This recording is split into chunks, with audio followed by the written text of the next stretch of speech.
আলাইকুম, কেমন আছেন সবাই? আমি ভালো আছি। আগের মতো চলে আসলাম একটা রেসিপি নিয়ে। তো রুকসানার রান্নাঘরে। তো ভালো থাকবেন সবাই। তো চলে যাই ভিডিওতে। আমি এই যে ডাল গুঁড়ো করে রাখা আছে, অনেক 4-5 আইটেমের ডাউল। তো ডাউল দিয়ে আমি জিলাপি বানাবো। তো এখানে আমি অল্প করে কিছু ডাল নিয়ে নিয়েছি, ডালটা ভিজাবো। আমার ভিজানো হয়ে গেছে, ডাল বেটে নেব।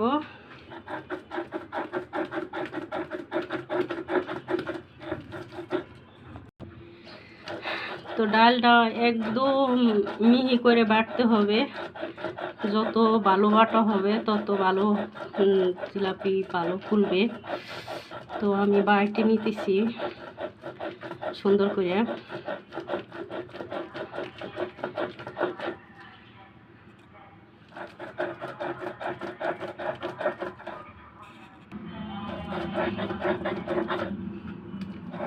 আমার বাটা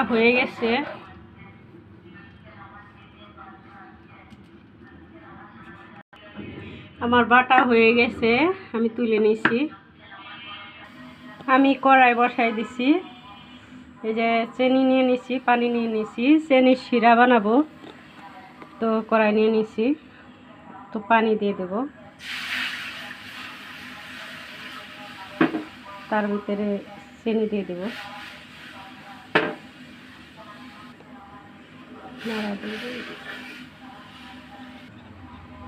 চিনি লাল হয়ে গেছে।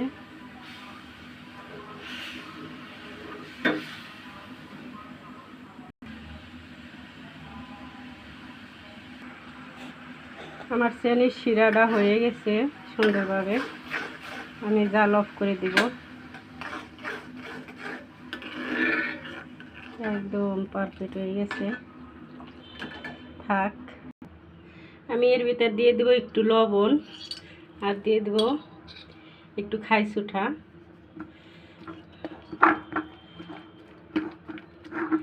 ভালো করে মাখাই নেব। তো আমার মাখানো হয়ে গেছে।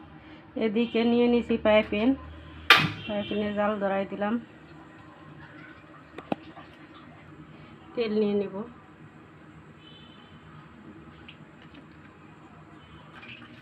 কলি হয়ে গেছে ছোট, বড় কলি। আমার সব ঢাইলে নেব এর ভিতরে।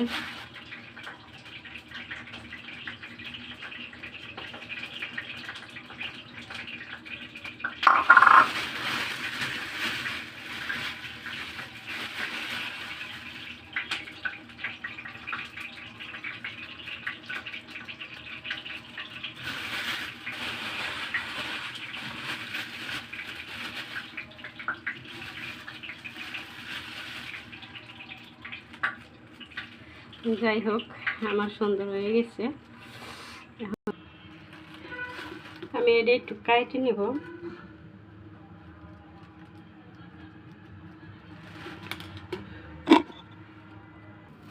কাটা হয়ে গেছে, আমি দিতে লাগবো।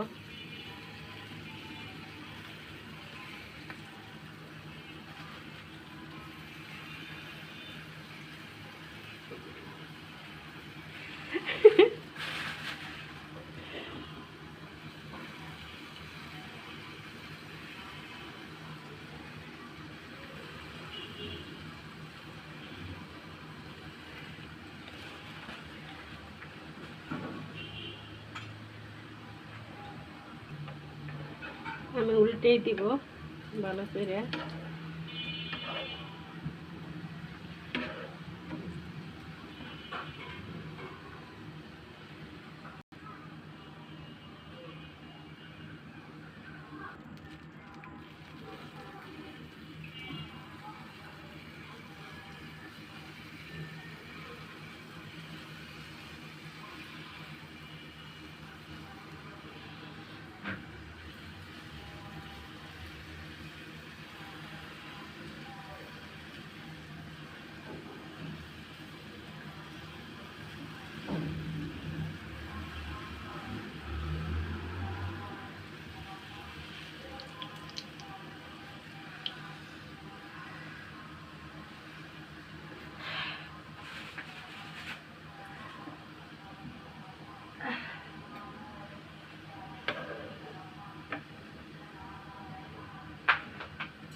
আমার জিলাপি হয়ে গেছে, দেখেন কি সুন্দর হয়ে ভিজছে। তো ছোটো জায়গা তো এই জন্য আর কি এটা করতে পারতেছি না। এগুলো অনেক সুন্দর ভিজে গেছে, আমি তুলে নিব।